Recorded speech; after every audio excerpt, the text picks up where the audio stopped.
So I'm sitting in Kelvingrove Park with the poet Vicki Husband, and Vicki, you're going to read a couple of poems from your new collection, This Far Back, Everything Shimmers.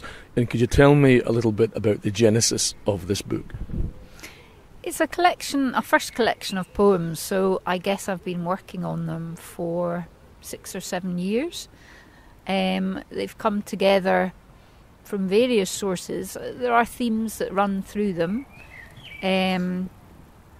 Space, the universe, the small details of daily life, relationships, everything really. I think it's to do with trying to match up the minutiae of daily life with the vastness of the universe and everything in between.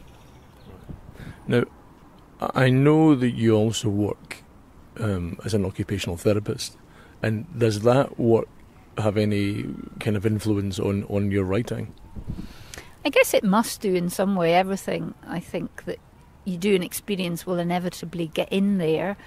Obviously I never write directly about people that I work with because of confidentiality or whatever, but inevitably you meet all sorts of different people from all walks of life and see lonely people in difficult circumstances, and I think that inevitably will seep in somewhere.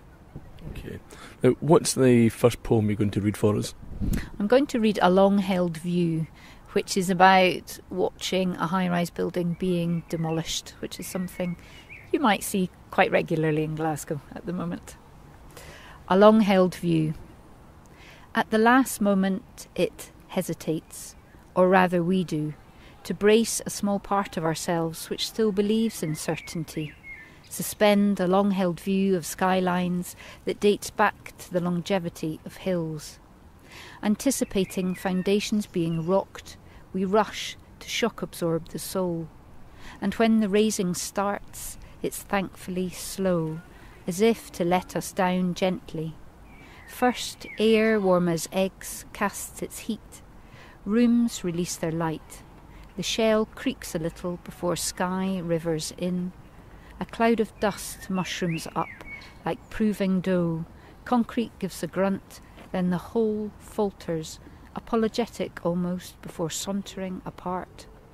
Pictures of pop stars and dogs and green ladies jump their frames. Calendars slip from pins, loosing a hive of empty boxes.